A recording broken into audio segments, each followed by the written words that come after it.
ये video for NEET aspirant के लिए चैप्टर वाइज इसमें फार्मूला बने लोग कवर करेंगे। पहला फार्मूला देखते हैं, force between two point charges. अगर Q1 Q2 चार्ज है, उनके बीच की दूरी r है, तो फोर्स का formula K Q1 Q2 upon R square. K Q1 Q2 upon R square.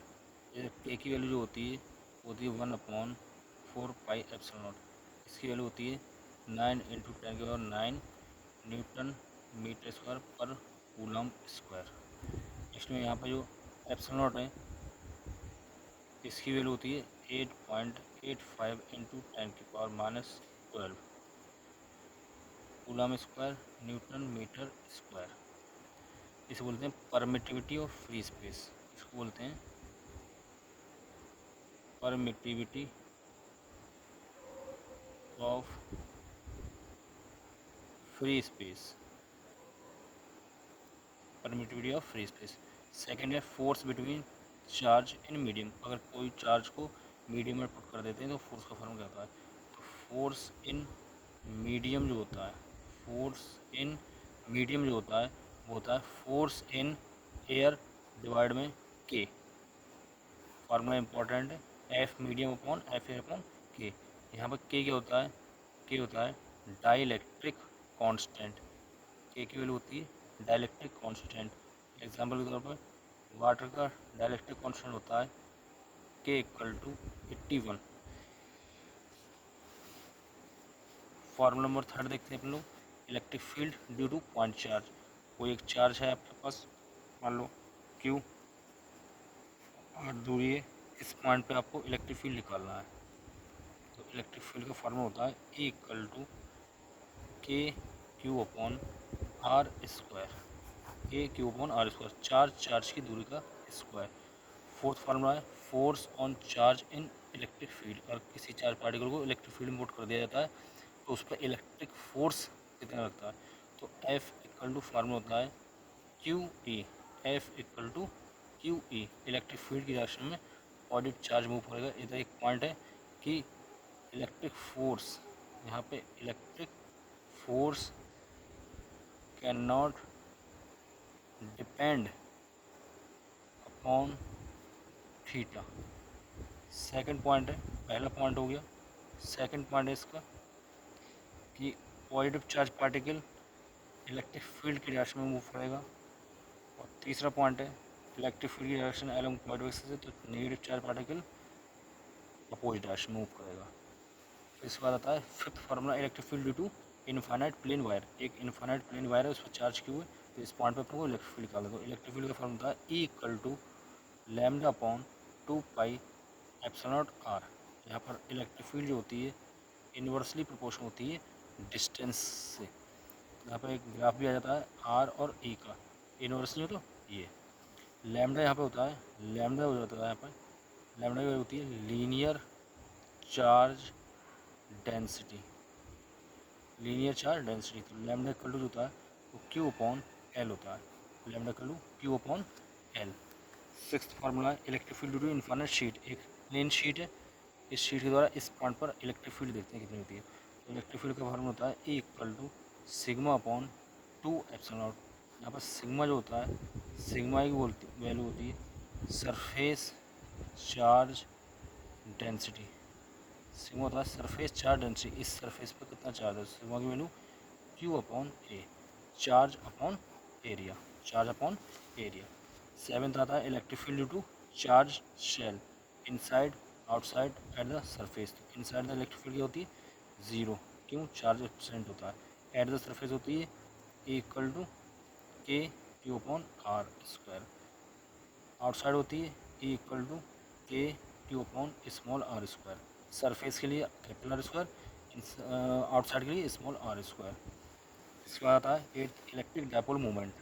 इसमें इलेक्ट्रिक डायपोल मूवमेंट क्या होता है? एक system of two equal and opposite charges -u and +q। Example, अगर आपने ये -2 कूलम ले लिया तो ये प्लस का 2 कूलम होना चाहिए। तो इलेक्ट्रिक डायपोल मूवमेंट क्या होता है? P वेक्टर = Q इंटू इन दोनों में से एक चार्ज रखना है विदाउट साइन, Q रख दिया, उसके बाद 2a।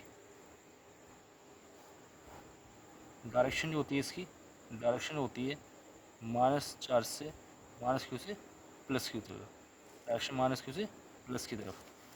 9th देखते हैं, electric field due to dipole at axial line, यानी एक डायपोल है, डायपोल के एक्सियल लाइन पे इलेक्ट्रिक फील्ड निकाला आप लोगों को। तो इलेक्ट्रिक फील्ड का फॉर्म होता है E axial equal to 2 kp upon R Q.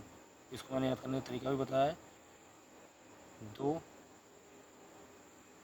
कमला पसंद अपॉन आर क्यू।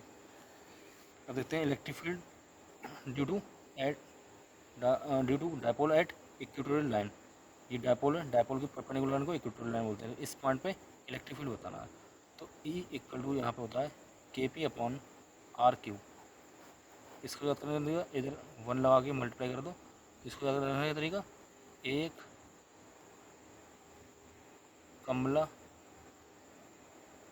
पसंद अपॉन आर क्यू।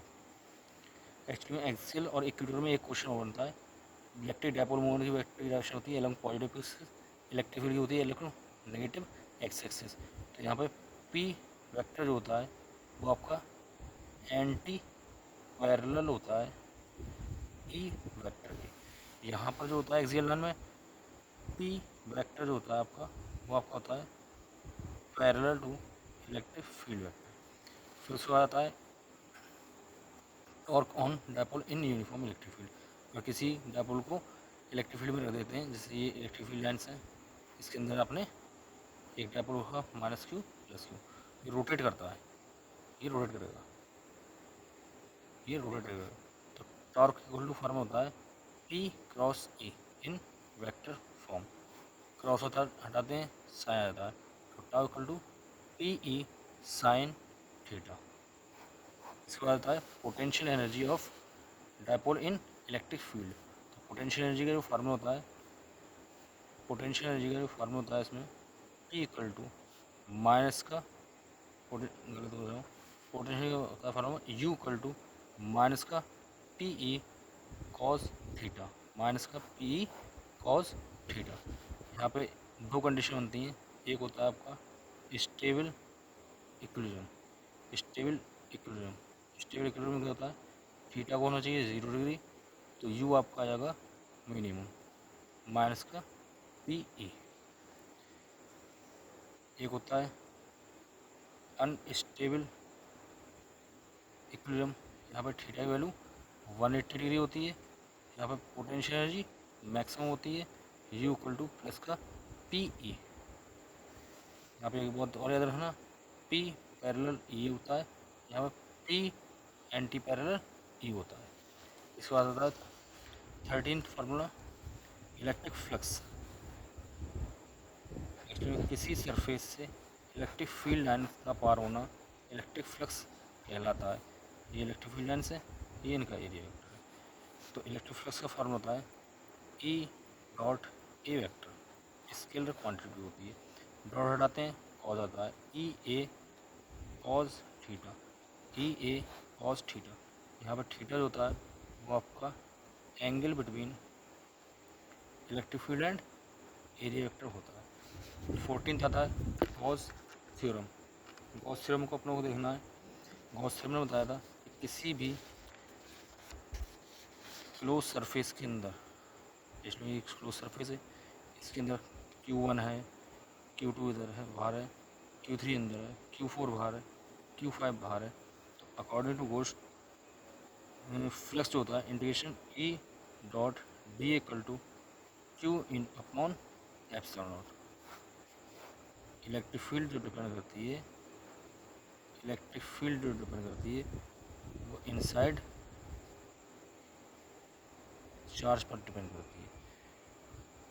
जैसे इसमें एग्जांपल के तौर पर फ्लक्स अगर लिखा जाए, फाइव का क्यू कितना है, Q3 प्लस का Q4 upon epsilon not. Inside वाला चार्ज लेना है, आउटसाइड वाले चार्ज को कंसिडर नहीं करना है, ठीक है। होता है if same charge some charge put at the same charge put at the corner of a symmetrical body then electric field, तो वहाँ पे इलेक्ट्रिक फील्ड जो होती है आपकी वो जीरो होती है सिमेट्रिकल बॉडी में। आप चाहे ट्रायंगल पर रख लो चार्ज Q Q Q, इससे सेंटर इलेक्ट्रिक फील्ड ज़ीरो। आप चाहें स्क्वायर पर रख लो Q Q Q Q, centre पर इलेक्ट्रिक फील्ड 0। आप चाहें पेंटागन पर रख लें, Q Q Q Q Q, तो इलेक्ट्रिक फील्ड सेंटर पर 0। यानी सिमेट्री बॉडी होना चाहिए और चार्ज भी सेम मैग्नीट्यूड की होना चाहिए, तो सेंटर पर इलेक्ट्रिक फील्ड 0 होती है। नेक्स्ट है अपना electric field at axial line, यानी आपको देखना है कि कोई रिंग के ऊपर चार्ज है, उसकी एक्स एक्सिस पे इलेक्ट्रिक फील्ड बताना। तो इलेक्ट्रिक फील्ड का फॉर्मूला होता है E equal to K Q X upon √x² plus r² power 3/2 at X equal to plus minus r/√2 पे इलेक्ट्रिक फील्ड मैक्सिमम हो जाती है। एट एक्स इक्वल टू 0 पर इलेक्ट्रिक फील्ड 0 हो जाती है। इसका इम्पॉर्टेंट पॉइंट है at X equal to plus minus r/√3 पे इलेक्ट्रिक फील्ड मैक्सिमम आपको मिलेगी। और एक इसका अदर पॉइंट है, ठीक है, तो ये आज नेक्स्ट पार्ट देखेंगे अपना इलेक्ट्रिक पोटेंशियल एंड कैपेसिटर की। नेक्स्ट पार्ट में वीडियो आएगी विद इन 15 मिनट।